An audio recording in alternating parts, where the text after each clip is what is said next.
Hello and good day to all of you. So in this video lecture, we are going to learn about the origin of Earth rotation and also the revolving of the Earth. And also we look at what are the reasons which is affecting to slow down the rotation of the Earth. So before starting the lecture, we have two learning outcomes for this piece of lecture. So the first objective is to learn and understand the Earth rotation, revolution, and also the tilt angle, how much is tilted, and what are the effect of this rotation and revolution of the Earth. And also we'll understand why the rotation is being slowed down and what are the two factors which most probably affect the speed of Earth rotation slowing down. So this is a big picture of the Earth rotation. So you can see the Earth is rotating. If you look at from the North Pole, so you can see it is actually going to the anti-clockwise. So let's look at the origin of the rotation. So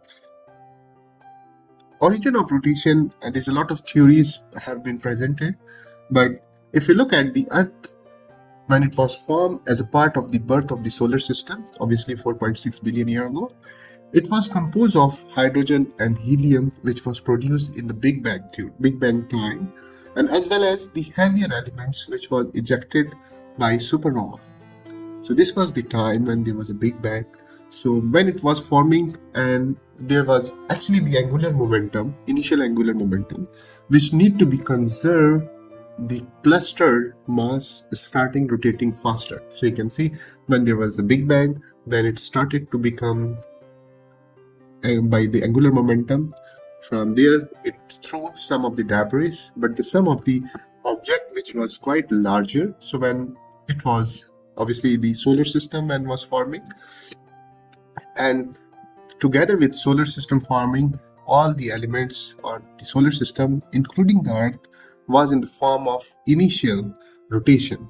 And also the other factor including the tidal frictions and also the hypothetical impact of Theia.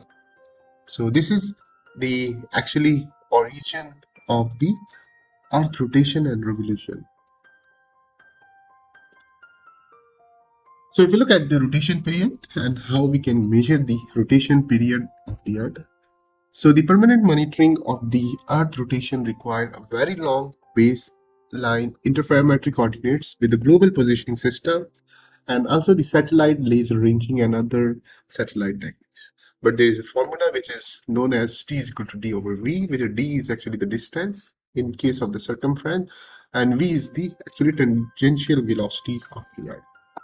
And this can provide the absolute reference of the determination of the universal time, precision, and rotation of the Earth rotation, how it's going to be rotating like this one.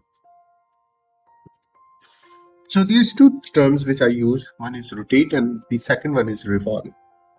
So rotation is actually referred to the movement around its own axis. So let's say this is the Earth and how it rotates. So it's rotating on its axis. So how much time it takes to rotate is actually take 24 hours or we can call it 1 Earth day. And this actually, the purpose of this rotation is, or the effect of this rotation is, we can observe day and night. So let's say every 24 hours you have the day or the night. So this actually causes the effect of the day and night. And the second thing is revolve. And revolve is actually terms which used to move in a circle or on a central axis. So the sun is actually not in the central axis, but somehow it's in a central axis. So we can consider this is the sun and the Earth is revolving around this sun. So how much time it takes from this point complete one cycle is actually 365 days plus minus, which is equal to 1 year. And what are the cause or the effect of this rotation revolution is the seasonal changes. So we have in some region we have 4 season, 3 season or 2 season. So this is because of the Earth revolution. So now we look at the angle of the tilt. So you have been observing that everywhere you can see the globe is actually in this tilt form. So why it is like this? Actually it represents the actual orientation of our Earth. So let's look at more into detail. So let's say if it's a perpendicular to the orbit, so which is this one, and when we observe the angle from the tilt angle is actually 23.5 degree toward the east, toward the west actually. And obviously the equator, which is the celestial equator, is over here, but this is the orbital direction of the Earth. And also we have talked about the North Pole, magnetic North Pole and South Pole, and also the North Pole or the South Pole of the Earth is also different, which is 11 degree tilted toward the east, toward the west, yeah. So this is now clear that the Earth is tilted actually 23.5 degree toward the west. So what are the evidences of the Earth rotation? Obviously, we can't see the Earth is rotating. Obviously, we are not in satellite, but obviously there is a lot of technologies which makes you possible that which is actually Earth is rotating. So one of the observation is actually if you know the Coriolis effect, which actually the falling bodies change the direction eastward from the vertical plumb line below their points of the release. So if you look at the Coriolis effect, so the similarly this is happening at the Earth. So the object which fall in the northern hemisphere that deflect right in the northern hemisphere. So if the objective is here, because Earth is rotating in this dimension, so this will deflect toward the toward the right. But the object which actually fell down in the southern hemisphere, so these object actually deflect toward the left in the southern hemisphere. So this is toward the right and this is toward the left. Why? Because of the rotation of the Earth. So what are these objects I'm talking about? Actually, these are the object, especially when we have some meteorites, asteroids, which is hitting to the surface of the Earth. So when they enter to the orbit of the Earth, then they deflect toward left or right in the northern and southern hemisphere. So there is a theory which is presented by the Nathaniel in March 13, 2021, which was from the newsletter. So he stated that the Earth rotation is gradually slowing down. So he stated that the length of the day, which was about a million years ago, was shorter than today. So it's been that time the Earth was rotating faster than today, because he mentioned that the day is shorter than today. So it means it was faster. So now the speed of the Earth rotation is gradually going down. So he also further explained for billions of years the Earth rotation has been gradually slowed down, and it is a process that continues to this day. And estimators suggested that the length of the day currently increase by about 1.8 millisecond every century. So this was his prediction. So based on that, also we can look at some evidence how the Earth rotation is going to be slowed down. So the first thing also we can look at why the Earth is spinning slowing down. So the first reason, it is because of the moon exert the gravitational pull on the planet. So if this is toward the moon, and obviously it has some gravitational attraction, so this exert the gravitational attraction to the moon, to the surface of the Earth, which cause rotation of deceleration since the moon is gradually pulling away. And also the second effect is we have observed the tides, which actually the tides also producing because of the moon. So obviously there is some gravitational pull on the surface of the Earth. So for billions of years, the moon has been covered. So for billions of years, the moon has been ever so gently tugging at the Earth and slowing down the rotation. So this is one of the cause that moon is exerting the gravitational pull on the surface of the Earth. And the second reason of slowing down the spinning of the Earth, there's a lot of models which predicts that the earthquake should have affect the rotation of the Earth by shortening the length of the day by about 3 microsecond or the 3 millionth of the second. So this happened because of the during of the earthquake, one of the plate, that is obviously the Indian plates, we are going to present, and the subject beneath the another plate, which is the Burma plate, so which is actually referring to the earthquake which was happened in 2004 in Sumatra. So one of the reason of the rotation is significantly slow by the gravitational attraction of the moon and also the tidal, which we have discussed. So however, there is some large scale events such as mentioned is 2004 there was an huge earthquake which was here in 2000 Indian Ocean earthquakes, and it has caused the rotation speed slow down around 3 microsecond. So this is also another reason we have. So the first reason is the moon gravitational attraction, and the second reason is the earthquakes. But obviously the large earthquakes, not the small earthquakes. Okay, that's all. Thank you so much, and I hope you have learned about this rotation and revolution of the Earth, and also what are the effects of this, and also why the spinning of the Earth is slowing down. So we have presented two reasons. If you have some further reasons, so you can further comment in the video comments box, and also you can give your suggestion what are the other effects can be used or can be effect on the spinning of the earth rotation. Okay, that's all. Thank you so much and have a good day.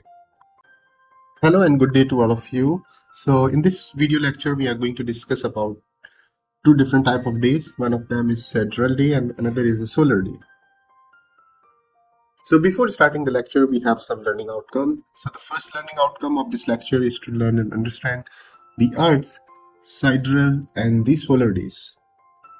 And the second objective of this lecture is to get an understanding how the length of these days are calculated. So with relate to some other factors we are going to discuss in detail. So let's look at what is actually the sidereal versus solar day. So when we are talking about the sidereal day, is a time takes for Earth to rotate about its axis so that the distant star, which is not the sun, appears in the same position in the sky. So let's say today you are looking at the sky and you observe one star at the sky. So exactly after 24 hours or maybe so how much time it will take. So let's say it takes 24 hours. Obviously it will not take 24 hours, less than that, to become that star at the same position. So normally the sidereal day is about 23 hours 56 minutes and 4 seconds. And obviously you know the solar day, which is a day which takes time the earth to rotate around its axis, and at the time the sun appears at the same position. So normally the solar day, which you very well know, it's actually 24 hours, and although it can be very much plus minus 25 seconds, which is we are going to discuss further. So keep in mind, so the first sidereal day is actually 23 hours 56 minutes and 4 seconds, and the solar day is the 24 hours. So now we look at how it can be explained further. So let's say this is your sun, which we have in yellow color, and you are standing over here, which is the red dot. So let's say you are calculating a solar day on the observation of this earth. So if you're standing here, and then after 12 hours you will be here because the earth is rotating. Then after 24 hours exactly you will be going, you're going to be here again because the earth is spinning. So you can observe the same position because where you was observing here and on the green point, and now you are here at the red point. So this will add actually one extra degree of the rotation which need to get back the sun overhead. So it's talking about the overhead.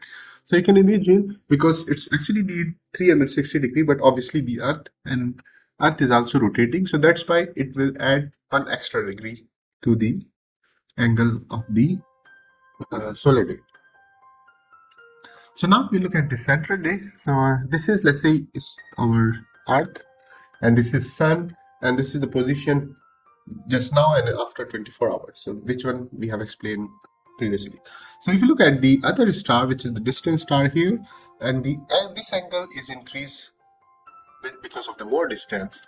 So let's say today or right now you are here, and after exactly 24 hours or 23 hours 56 minutes you will be here. So the same star you are looking from this position will be again referring to this position is exactly after 23 hours 56 minutes and 4 seconds. So that is actually the sidereal day. So now we look at how or why the sidereal day is 4 minutes shorter than the solar day.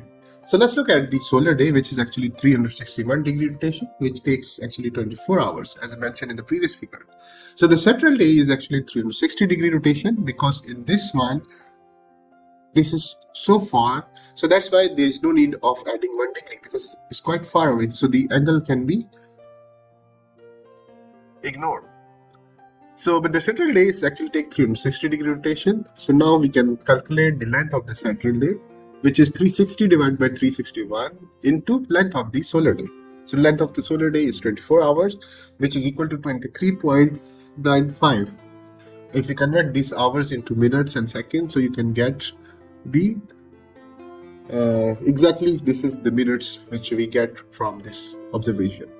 So the sidereal day length is actually 23 hours, 56 minutes and 4 minutes less than the solar day.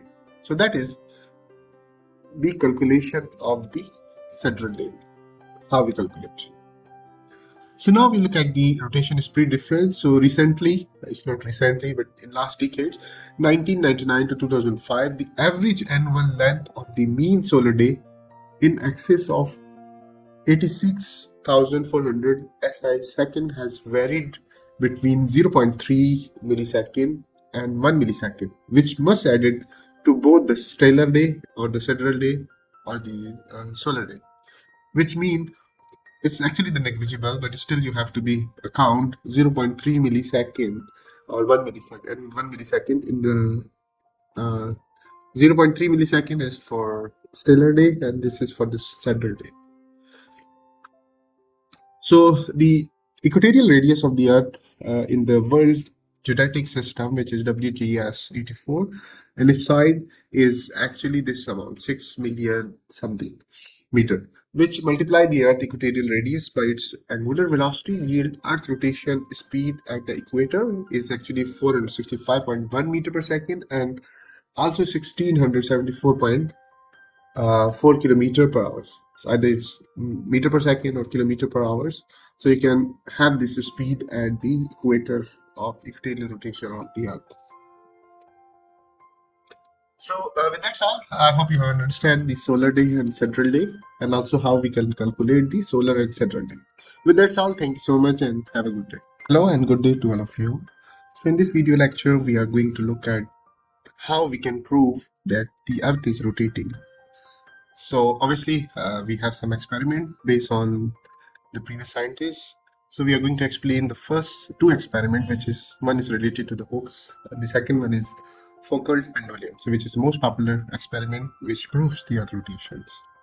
So the first experiment, which is actually the experiment of the Earth rotation, it was done by the Hooke's, which was unsuccessful, but actually he did it in 1679 and by the suggestion of the Newtons, and he tried to calculate the half millimeter eastward deviation of a body which is dropped from the 8.2 meters long or the tall. So when he wanted to throw a stone from 8.2 meters, so it should be deflect toward east half millimeter. But obviously at that time it was not quite easy to observe this accuracy, so he was unsuccessful to perform this one. But later on in 18th century or in early 19th century, so which was done by Battista in Bologna, and actually he observed this drop of a body from a tall building in Hamburg, and he used a taller tower and carefully released the weight. So when he released the weight from the tall towers from this point, so you can see this can be deflect toward east about half a millimeter from this tower. So when he's throwing on this body, supposedly it should come here. But if you can see this red dotted line, so when he throw it here, so it's actually observed at here. So it's reflecting toward east because of the earth rotation. So this is one of the proof which was actually shows that the earth is rotating. Obviously there is some other factors like the resistance of the air, which was neglected during that time. And the second experiment, which is the focal pendulum. So this is the most celebrated test of the earth rotation. In the focal pendulum, it was built by the physicist Leon Foucault in 1851, and which was consisted of an iron sphere suspended 67 meter from the top of Pantheon in Paris. So this is actually the Pantheon building, and this was the focal pendulum, and which was hanging from a wire or the rope about 67 meter from the top, and it can be observed how the pendulum moves. So because of the earth rotation under the swing pendulum, the pendulum plan of the oscillation appears to rotate at a rate depending on the latitude. So obviously the rotation of the earth is not constant everywhere. So every latitude has a different measurement of the earth rotation. So let's say if you're talking about the Paris, which is this place, and the rate of the change is 11 degrees clockwise per hour. But if we move to the equator, so we will observe more. So this is one video which I'm going to show. It is an experiment which was done about 32 hours video, and he compressed it into 8 he compressed it to 460 times fast, 480 times fast, and every 8 seconds he observed, because it takes 8 seconds to come to the correct position. And obviously if we go toward the equators, the pendulum will be long. So let's start this video and observe here, then we can discuss about this video. This video is sponsored by Brilliant.org. This is a really big pendulum, and unlike the pendulum in a clock, this Foucault pendulum at the University of Puget Sound is free to swing in any direction. It takes about 8 seconds for it to go from there over to here and back. But that's not the motion that I want to show you. Now, this is not an interactive exhibit, but I have special permission. The motion I want to show you is too slow for you to see, so I'm going to speed things up in this video, about 480 times, so that you only see the pendulum when it's at this point in its swing here. And doing that will compress the next 32 hours into 4 minutes of video. We're going to try science. Played back at this speed, the pendulum appears to move around the room, but that doesn't really grasp what's really happening, because the ground is what's moving. It's rotating. You are watching the world turn. Let me explain. The pendulum ticks back and forth due to the law of inertia, which states that an object in motion stays in motion, unless something acts on it. So the pendulum continues to swing along this plane of motion, and from its point of view, it's just swinging back and forth along that same plane. From the pendulum's point of view, the ground is what's moving. Now, while that's incredible if you ask me, it can also be hard to grasp, so I want you to picture this. A Foucault pendulum placed at the North Pole would appear to complete a clockwise circle once every 24 hours, as the Earth completes a day by rotating beneath it. But that isn't always the case, because at the poles, the relative rotation between a pendulum and the Earth's axis is at its maximum. So the closer you move a pendulum towards the equator, the longer it takes for a so-called pendulum day to take place. That's the amount of time it takes for a Foucault pendulum to move around the room, as it were. Here at the University of Puget Sound, a pendulum day is about 32.3 hours long. Now the reason it isn't 24 hours here is because the Earth is a sphere. So, the closer you put a pendulum to the equator, the further it is from the Earth's axis, and the greater the difference in angle between the Earth's axis and the plane that the pendulum is on. The greater that difference is, the less relative rotation there is between the pendulum and the Earth. So it takes at least 24 hours to see one pendulum day, and potentially much longer. You can actually figure out your latitude just by watching and timing a pendulum as it moves in this way, but of course, there's easier ways to do that. It's now 5:30 in the morning, but I'm awake and ready to get back at it. At the equator, a pendulum day lasts forever, and that's because at that location, a pendulum is perpendicular to the axis of rotation. The planet and the pendulum's plane are not moving in relation to one another. Here in the northern hemisphere, Foucault pendulums rotate clockwise because of the Earth's rotation. And that rotation also causes sundial shadows to move clockwise. I mean, it's probably where we got the term clockwise in the first place. If we put a pendulum at the South Pole, it goes counterclockwise, but again, it takes 24 hours. We talk about the sun rising and setting, but that only appears to happen because of Earth's rotation. And up until this experiment was done, we could only assume that the Earth was spinning due to our observations of the sun, of the moon, and of the stars. But no one had figured out how to do an experiment to actually test that until 1851, when a physicist named Leon Foucault came up with this.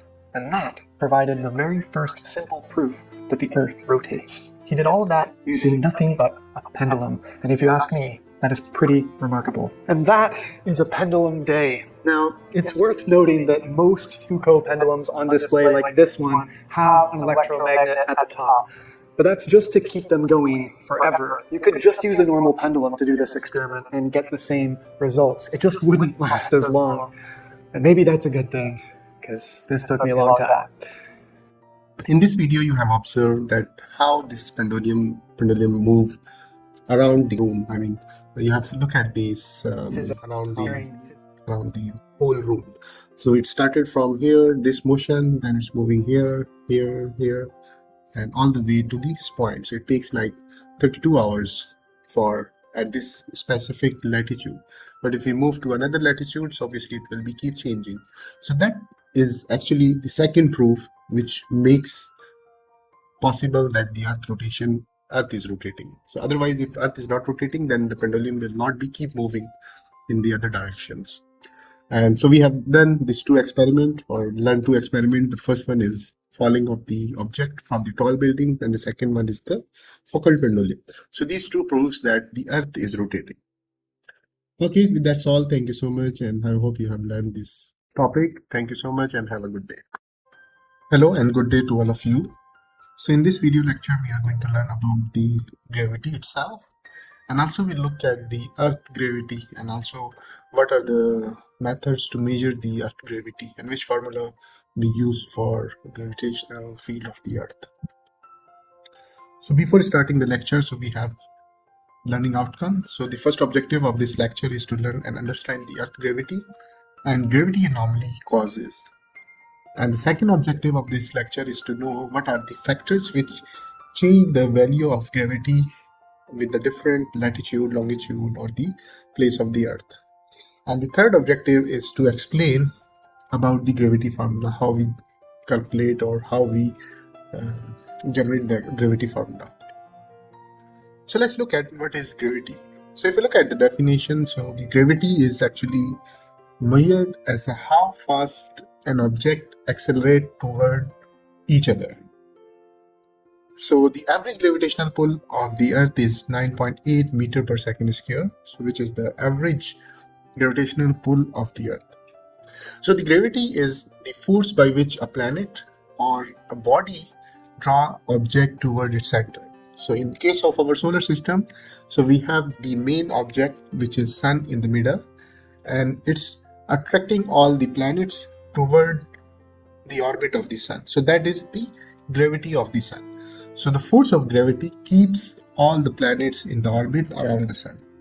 But when we are talking about the gravity of the Earth, so the example is the Moon. So Moon keeps rotate around the axis of the Earth. So that is because of the gravity of the Earth. So if you look at the gravity of the solar system or the general gravity in the solar system, so the gravity or the gravitation is a natural phenomena by which all the things with mass or energy, including the planet, stars, galaxies, and even the light, are brought toward one another. So in case of solar system, we have the Sun. In case of galaxy, we have something in the middle. So around that, everything is rotating. But if you're talking about the Earth, so the gravity gives weight to the physical object, and the Moon gravity causes the ocean tides, which we have discussed in the another lecture about the tides and what are the factors of the Moon on the tides. So now we look at closely to the values of the Earth gravity. So First of all, the Earth gravity is denoted by G, which is italic G. So its strength, usually quoted in terms of acceleration, it gives to falling body. So in a system international unit is meter per second square, or also it can be known as Newton per kilogram. How much is the force? And it has an approximate value of 9.81 meter per second square. So which means that ignoring the air resistance, the speed of an object which is falling from the space toward the earth only because of the gravity, so the earth's surface is increasing about 9.8 meter per second. So just to give you an idea that, let's say if we throw something, and obviously there are some other factors such as air resistance or the body weights. So these things are not exist, then the falling object of a body is 9.8 meter per second. So let's say if I throw something from here to here, so it will take like 9.8 meter per second square time to fall down that object toward the earth. So this quantity is informally known as the little g. So obviously, as I mentioned, so don't be confused with the g. So g is actually small and italic. So there is another g which is normally used for the gram. So that is the different g. And the capital G is known as the gravitational constant. So now look at the gravity role on the moon. So as I mentioned, if you're talking about the solar system gravity, so sun is at the focus, but when we're talking about the earth gravity, so the earth is focus, and because of the gravitational pull, so the moon keeps in the orbit. So let's say if there is no gravity, or if the earth lost the gravity, then moon will go in this direction. So if it is here, because there is no gravity, but actually the gravity is here, I mean the presence of gravity is there in the earth, so that's why it's bring to the here. So that's why this moon keeps revolving around the earth. Further looking at the other earth gravity's values, so there is a direct relationship between the gravitational acceleration and the downward weight forcing experienced by an object on the earth. So the precise strength of the earth gravity varies, depends on the location. So it doesn't mean that at every location the gravity value will be the same, but there are some local factors and the regional factors which makes the earth gravity value changing. So the average gravity value is 9.8 meter per second squared, or if you look into the feet, it's 32.1740 feet per second squared. So the quantity is denoted by Gn or G. This is thought, this sometimes means the normal equatorial values of the earth. And sometimes it's called G naught, G, or simply G, which is also used for variable local values. I mean, the main gravity value, which is the gravitational constant 9.8, is denoted by G italic small, and but the other values, which is the local gravity values, which can be explained by G and GE, G naught, GE, or simple G. And obviously, as mentioned, its symbol is G, which is should not be confused with the G, which is the normal small g, which is the abbreviation for the ground. So this is a globe, and it's a moving globe. So it's a very nice figure, which animation, which explain actually about the gravity values of all over the world. So this was captured by the NASA during the GRACE mission, showing the deviation from the theoretical gravitational values of an idealized smooth Earth, which is called the Earth ellipsoid. So the red area, which is seen here in this moving body, so this area is actually the stronger gravity values, and the blue one, which is shown here in some part of this globe, so these are actually the weaker gravity value. So let's stop this one and we look at the two regions, so which is the North and South America here, and this is the Asian region. So you can see somewhere we have this high gravitational values, which is in red. So you can see from here as well. And the blue, which is obviously some oceanic ridges. So that's what I told you. There are some factors which we are going to look at. So before that, we look at the 2D map to understand which area has the high gravitational value. So in this region, you can see like Malaysia, Indonesia, and some part of Australia, we have the high gravitational values. So it goes up to 60 milligale.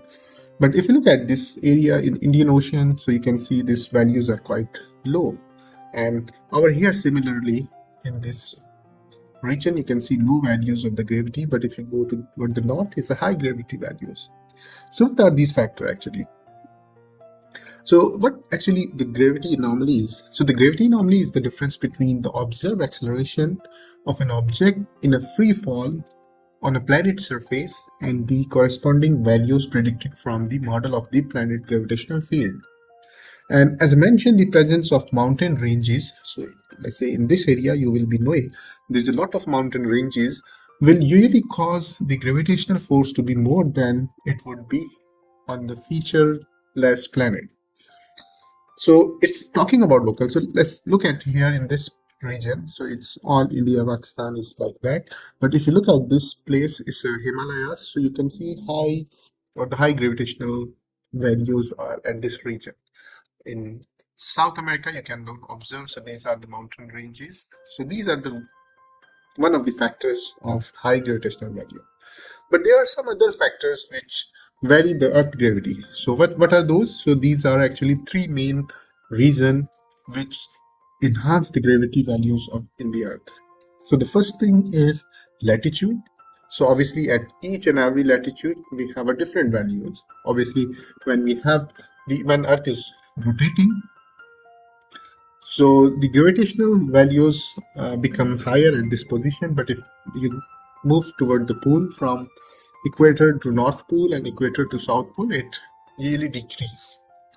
And the second thing which affect the gravity value is altitude.